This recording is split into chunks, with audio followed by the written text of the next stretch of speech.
Hello friends, welcome to Fast Mind Law academy.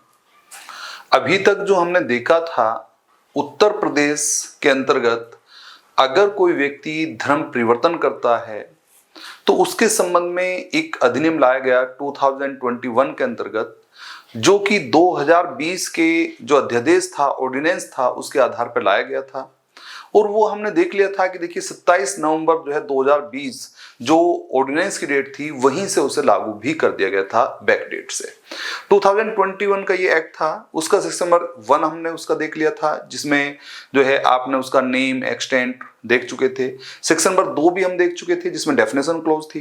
Section number 3 भी हम देख चुके थे, prohibition of unlawful conversion of the religion, धर्म का जो है अवैध रूप में जो है वो जो एक तरह से धर्म का परिवर्तन जो है उसे प्रतिषिद्ध किया गया है। सेक्शन नंबर 4 में एफआईआर का लॉज किया जाना, और सेक्शन नंबर 5 के साथ पनिशमेंट का पोर्शन हमने देखा था कि किस किस प्रकार से जो है पनिशमेंट होगा अगर आप ऐसा करते हैं, किसे कितना पनिशमेंट मिलेगा। ये हम पहली वाली वीडियो में हम देख चुके हैं। आप कंटिन्यू अगर देखेंगे तो जो है आपको पता चलेगा कि पहली वीडियो में क्या था, इस वीडियो में क्या है।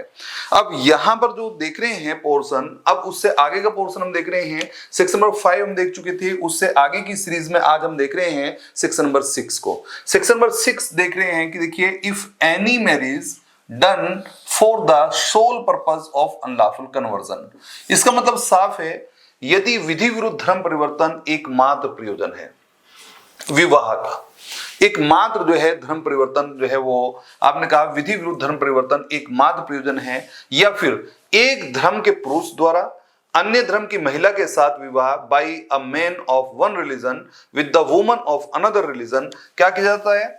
ऐसे विवाह के पूर्व या पश्चात या तो स्वयं का धर्म परिवर्तन करके या महिला का धर्म परिवर्तन करके किया गया विवाह। इसका मतलब either bye conversion, converting himself, her self before और आफ्टर मैरिज, जो है by converting the woman before the और आफ्टर द मैरिज। इसका मतलब साफ है कि देखिए यहां पर दो तरीके हैं। ये तो आपका जो मैरिज का सोल पर्पस ही जो है कन्वर्जन कराना है। एक बात, आप जो है वो मैरिज इसलिए नहीं कर रहे हैं कि आप किसी व्यक्ति को पसंद करते हैं या आप उसमें बिलीव करते हैं या आप जो है उस ईश्वर को मानते हैं, वो व्यक्ति खुद कन्वर्जन नहीं कर रहा है। शादी का एक सोल पर्पस ये है कि आप कन्वर्जन कराना चाह रहे हैं।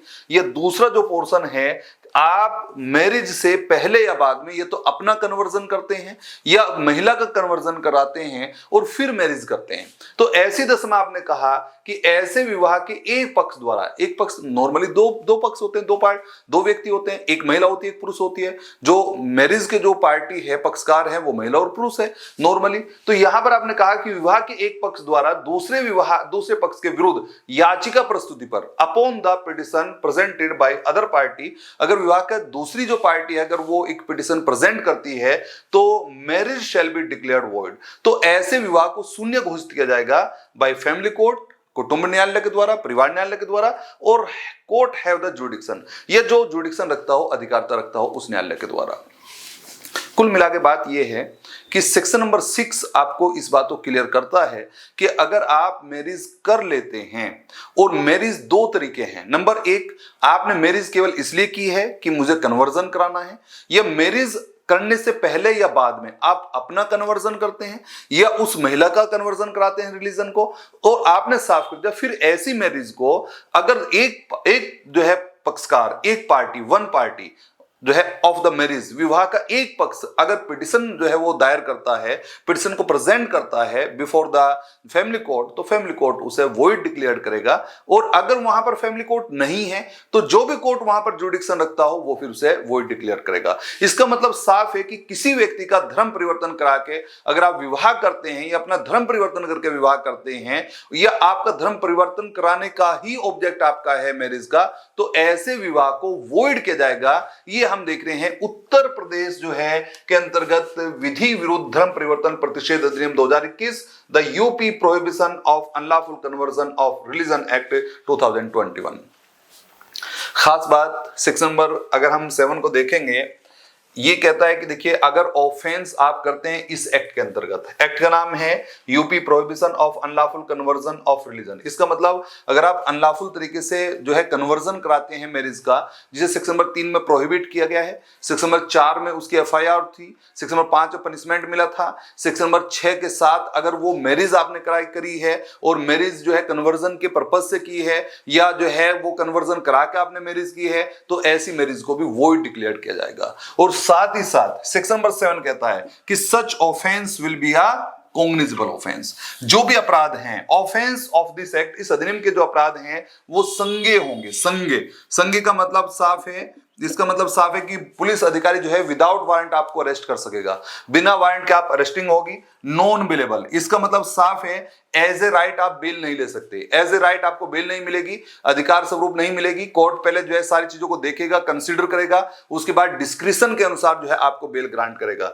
तीसरी बात, ट्राइबल बाय सेशन कोर्ट, यहां का जो ऑफेंस होगा वो मजिस्ट्रेट फर्स्ट क्लास के द्वारा या सेकंड क्लास के द्वारा या सीजीएम के द्वारा, इनके माध्यम से जो है वो ट्राइबल बाय नहीं होगा, ये सेशन कोर्ट के द्वारा ट्राइबल बाय होगा। इसका मतलब साफ है विचारण जो किया जाएगा सेशन कोर्ट के द्वारा किया जाएगा। और फिर नेक्स्ट कंडीशन ये है कि अगर सेशन कोर्ट भी अगर बेल ग्रांट करना चाहता है ऐसे मामलों में, तो बेल के लिए पहले only upon the hearing opportunity of PP, public prosecutor को, लोक अभियोजक को आपको सुनवाई का अवसर पहले देना पड़ेगा। सुनवाई का अवसर देके आप जो है बेल ग्रांट कर सकते हैं, और वो भी तब जब सेशन कोर्ट सेटिस्फाइड हो जाए, सेशन कोर्ट का जो है समाधान हो जाए that he is not a guilty, कि वो जो है वो दोषित नहीं है, और is not likely to commit offence, और जो है संभवतः जो है वो अपराध नहीं करेगा। इसका मतलब साफ है अगर जो है जो पीपी को आपने जो है एक अवसर दे दिया सुनवाई का, और जो है सेशन कोर्ट को ऐसा दिखाई पड़ता है, कोर्ट को ऐसा लगता है कि देखिए इस व्यक्ति ने अपराध नहीं किया है और ये अगर हम इसे जमानत पर छोड़ देते हैं तो ये कोई अपराध नहीं करेगा,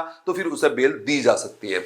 तो ये जो दो सेक्शन हमने देखे हैं, सेक्शन नंबर 6 के अंतर्गत मैरिज को वॉइड डिक्लेयर कराना जो आपने मैरिज के कन्वर्जन के लिए की थी, और अगर ऑफेंस यहां पर आप करते हैं तो ये आपको बताना कि ये ऑफेंस कॉग्निजेबल है, विदाउट वारंट आपकी अरेस्टिंग होगी, ये ऑफेंस नॉन बेलेबल है, एज ए राइट आप बेल नहीं लेंगे, ये offence tribal bye session court है, इसका मतलब छोटे कोर्ट से आपका विचार नहीं चलेगा, सेशन से जो है आपका ट्रायल होगा, और बेल आपको नॉर्मली नहीं मिलेगी। नॉर्मली आपको जैसा एक नियम है कि bail is a rule, jail is an exception, ये नियम यहां काम नहीं करेगा। आप जो है यहां पर बेल जो है आप इस जो है जमानत एक नियम है, जेल उसका अपवाद, ये नियम काम नहीं करेगा।